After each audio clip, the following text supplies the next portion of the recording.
प्रिय भक्तों, जो भी भक्त सूर्यपुत्र भगवान शनिदेव जी के इस मंत्र का जाप करता या सुनता भी है, उसका बुरे से बुरा समय भी अच्छे समय में बदल जाता है। फिर चाहे वह शनि की ढैया हो या साढ़े साती हो, सभी का प्रभाव शनिदेव जी बहुत कम कर देते हैं। क्योंकि जिस व्यक्ति की कुंडली में शनिदेव की ढैया या साढ़े साती का प्रभाव चल रहा होता है, वह व्यक्ति चारों तरफ से समस्याओं से घिर जाता है और धन की कमी हो जाती है। अनावश्यक भागदौड़ बनी रहती है, कर्ज का बोझ बढ़ने लगता है और घर में कलेश बढ़ने लगती है। धंधा व्यवसाय भी चौपट हो जाता है। कोर्ट कचहरी के मामले प्रारंभ होने लगते हैं। प्रतिदिन नई नई बीमारी उत्पन्न होने लगती है। मनुष्य मानसिक, शारीरिक व आर्थिक रूप से बहुत परेशान हो जाता है।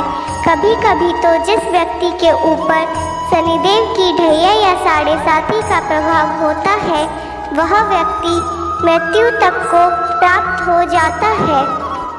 यदि आप भविष्य में इन सभी से बचना चाहते हैं तो प्रत्येक शनिवार को शनिदेव जी के इस मंत्र का जाप अवश्य करना चाहिए। मित्रों, शनिदेव का यह मंत्र अत्यंत ही सरल है। कोई भी भक्त इस मंत्र का जप कर सकता है। मित्रों, इस मंत्र को जानने से पहले अगर आप भी शनिदेव जी की कृपा पाना चाहते हैं तो इस वीडियो को दिल से एक लाइक अवश्य करें और ऐसी ही वीडियो देखने के लिए हमारे भक्ति चैनल को सब्सक्राइब कर बेल आइकन दबा दें और कमेंट में जय शनिदेव महाराज लिखना न भूलें। तो मित्रों, मंत्र कुछ इस प्रकार है। ओम नीलांजनम समाभासम रविपुत्रम यमाग्रजम छायामार्तंड संभुतम तम नमामि शनैश्चरम। ओम नीलांजनम समाभासम रविपुत्रम यमाग्रजम छायामार्तंड संभुतम तम नमामि शनैश्चरम। ओम नीलांजनम समाभासम रविपुत्रम यमाग्रजम छायामार्तंड संभुतम तम नमामि शनैश्चरम। ओम नीलांजनम समाभासम रविपुत्रम यमाग्रजम छायामार्तंड संभुतम तम नमामि शनैश्चरम। ओम नीलांजनम समाभासम रविपुत्रम यमाग्रजम छायामार्तंड संभुतम तम नमामि शनैश्चरम।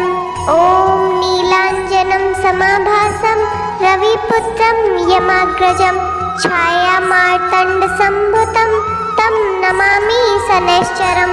ओम नीलांजनम समाभासम रविपुत्रम यमाग्रजम छायामार्तंड संभुतम तम नमामि शनैश्चरम।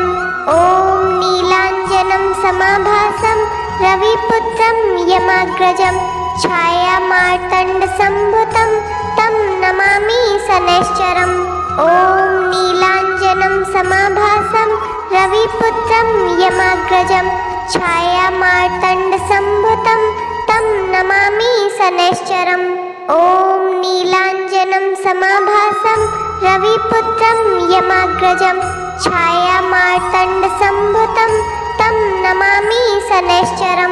ओम नीलांजनम समाभासम रविपुत्रम यमाग्रजम छायामार्तंड संभुतम तम नमामि शनैश्चरम। ओम नीलांजनम समाभासम रविपुत्रम यमाग्रजम छायामार्तंड संभुतम तम नमामि शनैश्चरम। ओम नीलांजनम समाभासम रविपुत्रम यमाग्रजम छायामार्तंड संभुतम तम नमामि शनैश्चरम। ओम नीलांजनम समाभासम रविपुत्रम यमाग्रजम छायामार्तंड संभुतम तम नमामि शनैश्चरम। ओम नीलांजनम समाभासम रविपुत्रम यमाग्रजम छायामार्तंड संभुतम तम नमामि शनैश्चरम। ओम नीलांजनम समाभासम रविपुत्रम यमाग्रजम छायामार्तंड संभुतम तम नमामि शनैश्चरम् ॐ नीलाञ्जनं समाभासं रविपुत्रं यमाग्रजं छायामार्तण्डसम्भुतं तं नमामि शनैश्चरम् ॐ नीलाञ्जनं समाभासं रविपुत्रं यमाग्रजं छायामार्तण्डसम्भुतं तं नमामि शनैश्चरम् ॐ नीलाञ्जनं समाभासं रविपुत्रं यमाग्रजं छायामार्तण्डसम्भुतं तं नमामि शनैश्चरम् ॐ नीलाञ्जनं समाभासं रविपुत्रं यमाग्रजं छायामार्तण्डसम्भुतं तं नमामि शनैश्चरम् ॐ नीलाञ्जनं समाभासं रविपुत्रं यमाग्रजं छायामार्तण्डसम्भुतं तं नमामि शनैश्चरम् ॐ नीलाञ्जनं समाभासं रविपुत्रं यमाग्रजं छायामार्तण्डसम्भुतं तं नमामि शनैश्चरम् ॐ नीलाञ्जनं समाभासं रविपुत्रं यमाग्रजं छायामार्तण्डसम्भुतं तं नमामि शनैश्चरम् ॐ नीलाञ्जनं समाभासं रविपुत्रं यमाग्रजं छायामार्तण्डसम्भुतं तं नमामि शनैश्चरम् ॐ नीलाञ्जनं समाभासं रविपुत्रं यमाग्रजं छायामार्तण्डसम्भुतं तं नमामि शनैश्चरम् ॐ नीलाञ्जनं समाभासं रविपुत्रं यमाग्रजं छायामार्तण्डसम्भुतं तं नमामि शनैश्चरम् ॐ नीलाञ्जनं समाभासं रविपुत्रं यमाग्रजं छायामार्तण्डसम्भुतं तं नमामि शनैश्चरम् ॐ नीलाञ्जनं समाभासं रविपुत्रं यमाग्रजं छायामार्तण्डसम्भुतं तं नमामि शनैश्चरम् ॐ नीलाञ्जनं समाभासं रविपुत्रं यमाग्रजं छायामार्तण्डसम्भुतं तं नमामि शनैश्चरम् ॐ नीलाञ्जनं समाभासं रविपुत्रं यमाग्रजं छायामार्तण्डसम्भुतं तं नमामि शनैश्चरम् ॐ नीलाञ्जनं समाभासं रविपुत्रं यमाग्रजं छायामार्तण्डसम्भुतं तं नमामि शनैश्चरम् ॐ नीलाञ्जनं समाभासं रविपुत्रं यमाग्रजं छायामार्तण्डसम्भुतं तं नमामि शनैश्चरम् ॐ नीलाञ्जनं समाभासं रविपुत्रं यमाग्रजं छायामार्तण्डसम्भुतं तं नमामि शनैश्चरम् ॐ नीलाञ्जनं समाभासं रविपुत्रं यमाग्रजं छायामार्तण्डसम्भुतं तं नमामि शनैश्चरम् ॐ नीलाञ्जनं समाभासं रविपुत्रं यमाग्रजं छायामार्तण्डसम्भुतं तं नमामि शनैश्चरम् ॐ नीलाञ्जनं समाभासं रविपुत्रं यमाग्रजं छायामार्तण्डसम्भुतं तं नमामि शनैश्चरम् ॐ नीलाञ्जनं समाभासं रविपुत्रं यमाग्रजं छायामार्तण्डसम्भुतं तं नमामि शनैश्चरम् ॐ नीलाञ्जनं समाभासं रविपुत्रं यमाग्रजं छायामार्तण्डसम्भुतं तं नमामि शनैश्चरम् ॐ नीलाञ्जनं समाभासं रविपुत्रं यमाग्रजं छायामार्तण्डसम्भुतं तं नमामि शनैश्चरम् ॐ नीलाञ्जनं समाभासं रविपुत्रं यमाग्रजं छायामार्तण्डसम्भुतं तं नमामि शनैश्चरम् ॐ नीलाञ्जनं समाभासं रविपुत्रं यमाग्रजं छायामार्तण्डसम्भुतं तं नमामि शनैश्चरम् ॐ नीलाञ्जनं समाभासं रविपुत्रं यमाग्रजं छायामार्तण्डसम्भुतं तं नमामि शनैश्चरम् ॐ नीलाञ्जनं समाभासं रविपुत्रं रविपुत्रं यमाग्रजं छायामार्तण्डसम्भुतं तं नमामि शनैश्चरम् ॐ नीलाञ्जनं समाभासं रविपुत्रं यमाग्रजं छायामार्तण्डसम्भुतं तं नमामि शनैश्चरम् ॐ नीलाञ्जनं समाभासं रविपुत्रं यमाग्रजं छायामार्तण्डसम्भुतं तं नमामि शनैश्चरम् ॐ नीलाञ्जनं समाभासं रविपुत्रं यमाग्रजं छायामार्तण्डसम्भुतं तं नमामि शनैश्चरम् ॐ नीलाञ्जनं समाभासं रविपुत्रं यमाग्रजं छायामार्तण्डसम्भुतं तं नमामि शनैश्चरम् ॐ नीलाञ्जनं समाभासं रविपुत्रं यमाग्रजं छायामार्तण्डसम्भुतं तं नमामि शनैश्चरम् ॐ नीलाञ्जनं समाभासं रविपुत्रं यमाग्रजं छायामार्तण्डसम्भुतं तं नमामि शनैश्चरम् ॐ नीलाञ्जनं समाभासं रविपुत्रं यमाग्रजं छायामार्तण्डसम्भुतं तं नमामि शनैश्चरम् ॐ नीलाञ्जनं समाभासं रविपुत्रं यमाग्रजं छायामार्तण्डसम्भुतं तं नमामि शनैश्चरम् ॐ नीलाञ्जनं समाभासं रविपुत्रं यमाग्रजं छायामार्तण्डसम्भुतं तं नमामि शनैश्चरम् ॐ नीलाञ्जनं समाभासं रविपुत्रं यमाग्रजं छायामार्तण्डसम्भुतं तं नमामि शनैश्चरम् ॐ नीलाञ्जनं समाभासं रविपुत्रं यमाग्रजं छायामार्तण्डसम्भुतं तं नमामि शनैश्चरम् ॐ नीलाञ्जनं समाभासं रविपुत्रं यमाग्रजं छायामार्तण्डसम्भुतं तं नमामि शनैश्चरम् ॐ नीलाञ्जनं समाभासं रविपुत्रं यमाग्रजं छायामार्तण्डसम्भुतं तं नमामि शनैश्चरम् ॐ नीलाञ्जनं समाभासं रविपुत्रं यमाग्रजं छायामार्तण्डसम्भुतं तं नमामि शनैश्चरम् ॐ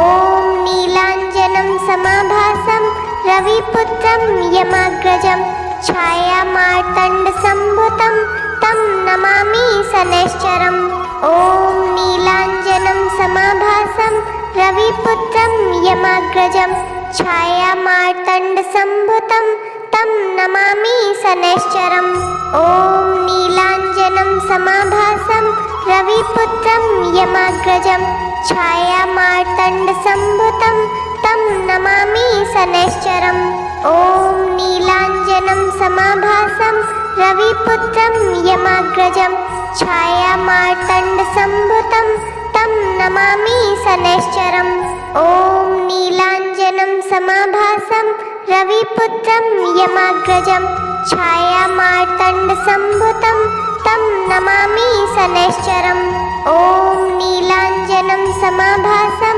रविपुत्रं यमाग्रजं छायामार्तण्डसम्भुतं तं नमामि शनैश्चरम् ॐ नीलाञ्जनं समाभासं रविपुत्रं यमाग्रजं छायामार्तण्डसम्भुतं तं नमामि शनैश्चरम् ॐ नीलाञ्जनं समाभासं रविपुत्रं यमाग्रजं छायामार्तण्डसम्भुतं तं नमामि शनैश्चरम् ॐ नीलाञ्जनं समाभासं रविपुत्रं यमाग्रजं छायामार्तण्डसम्भुतं तं नमामि शनैश्चरम् ॐ नीलाञ्जनं समाभासं रविपुत्रं यमाग्रजं छायामार्तण्डसम्भुतं तं नमामि शनैश्चरम् ॐ नीलाञ्जनं समाभासं रविपुत्रं यमाग्रजं छायामार्तण्डसम्भुतं तं नमामि शनैश्चरम् ॐ नीलाञ्जनं समाभासं रविपुत्रं यमाग्रजं छायामार्तण्डसम्भुतं तं नमामि शनैश्चरम्। ॐ नीलाञ्जनं समाभासं रविपुत्रं यमाग्रजं छायामार्तण्डसम्भुतं तं नमामि शनैश्चरम्। ॐ नीलाञ्जनं समाभासं रविपुत्रं यमाग्रजं छायामार्तण्डसम्भुतं तं नमामि शनैश्चरम्। ॐ नीलाञ्जनं समाभासं रविपुत्रं यमाग्रजं छायामार्तण्डसम्भुतं तं नमामि शनैश्चरम्। ॐ नीलाञ्जनं समाभासं रविपुत्रं यमाग्रजं छायामार्तण्डसम्भुतं तं नमामि शनैश्चरम्। ॐ नीलाञ्जनं समाभासं रविपुत्रं यमाग्रजं छायामार्तण्डसम्भुतं तं नमामि शनैश्चरम्। ॐ नीलाञ्जनं समाभासं रविपुत्रं यमाग्रजं छायामार्तण्डसम्भुतं तं नमामि शनैश्चरम्। ॐ नीलाञ्जनं समाभासं रविपुत्रं यमाग्रजं छायामार्तण्डसम्भुतं तं नमामि शनैश्चरम्। ॐ नीलाञ्जनं समाभासं रविपुत्रं यमाग्रजं छायामार्तण्डसम्भुतं तं नमामि शनैश्चरम्। ॐ नीलाञ्जनं समाभासं रविपुत्रं यमाग्रजं छायामार्तण्डसम्भुतं तं नमामि शनैश्चरम्। ॐ नीलाञ्जनं समाभासं रविपुत्रं यमाग्रजं छायामार्तण्डसम्भुतं तं नमामि शनैश्चरम्। ॐ नीलाञ्जनं समाभासं रविपुत्रं यमाग्रजं छायामार्तण्डसम्भुतं तं नमामि शनैश्चरम्। ॐ नीलाञ्जनं समाभासं रविपुत्रं यमाग्रजं छायामार्तण्डसम्भुतं तं नमामि शनैश्चरम्। ॐ नीलाञ्जनं समाभासं रविपुत्रं यमाग्रजं छायामार्तण्डसम्भुतं तं नमामि शनैश्चरम्। ॐ नीलाञ्जनं समाभासं रविपुत्रं यमाग्रजं छायामार्तण्डसम्भुतं तं नमामि शनैश्चरम्। ॐ नीलाञ्जनं समाभासं रविपुत्रं यमाग्रजं छायामार्तण्डसम्भुतं तं नमामि शनैश्चरम्। ॐ नीलाञ्जनं समाभासं रविपुत्रं यमाग्रजं छायामार्तण्डसम्भुतं तं नमामि शनैश्चरम्। ॐ नीलाञ्जनं समाभासं रविपुत्रं यमाग्रजं छायामार्तण्डसम्भुतं तं नमामि शनैश्चरम्। ॐ नीलाञ्जनं समाभासं रविपुत्रं यमाग्रजं छायामार्तण्डसम्भुतं तं नमामि शनैश्चरम्। ॐ नीलाञ्जनं समाभासं रविपुत्रं यमाग्रजं छायामार्तण्डसम्भुतं तं नमामि शनैश्चरम्। ॐ नीलाञ्जनं समाभासं रविपुत्रं यमाग्रजं छायामार्तण्डसम्भुतं तं नमामि शनैश्चरम्। ॐ नीलाञ्जनं समाभासं रविपुत्रं यमाग्रजं छायामार्तण्डसम्भुतं तं नमामि शनैश्चरम्। ॐ नीलाञ्जनं समाभासं रविपुत्रं यमाग्रजं छायामार्तण्डसम्भुतं तं नमामि शनैश्चरम्। ॐ नीलाञ्जनं समाभासं रविपुत्रं यमाग्रजं छायामार्तण्डसम्भुतं तं नमामि शनैश्चरम्। ॐ नीलाञ्जनं समाभासं रविपुत्रं यमाग्रजं छायामार्तण्डसम्भुतं तं नमामि शनैश्चरम्। ॐ नीलाञ्जनं समाभासं रविपुत्रं यमाग्रजं छायामार्तण्डसम्भुतं तं नमामि शनैश्चरम्। ॐ नीलाञ्जनं समाभासं रविपुत्रं यमाग्रजं छायामार्तण्डसम्भुतं तं नमामि शनैश्चरम्। ॐ नीलाञ्जनं समाभासं रविपुत्रं यमाग्रजं छायामार्तण्डसम्भुतं तं नमामि शनैश्चरम् ॐ नीलाञ्जनं समाभासं रविपुत्रं यमाग्रजं छायामार्तण्डसम्भुतं तं नमामि शनैश्चरम् ॐ नीलाञ्जनं समाभासं रविपुत्रं यमाग्रजं छायामार्तण्डसम्भुतं तं नमामि शनैश्चरम् ॐ नीलाञ्जनं समाभासं रविपुत्रं यमाग्रजं छायामार्तण्डसम्भुतं तं नमामि शनैश्चरम् ॐ नीलाञ्जनं समाभासं रविपुत्रं यमाग्रजं छायामार्तण्डसम्भुतं तं नमामि शनैश्चरम् ॐ नीलाञ्जनं समाभासं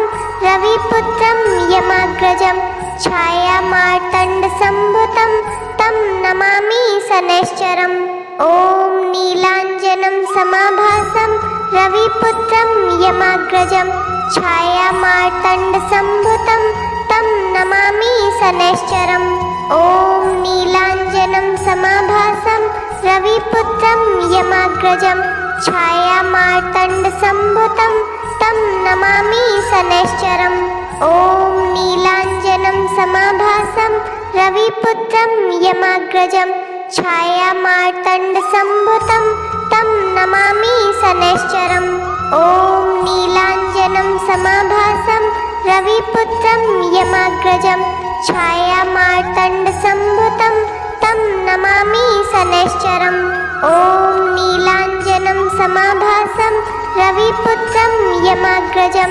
छायामार्तण्डसम्भुतं तं नमामि शनैश्चरम् ॐ नीलाञ्जनं समाभासं रविपुत्रं यमाग्रजं छायामार्तण्डसम्भुतं तं नमामि शनैश्चरम् ॐ नीलाञ्जनं समाभासं रविपुत्रं यमाग्रजं छायामार्तण्डसम्भुतं तं नमामि शनैश्चरम् ॐ नीलाञ्जनं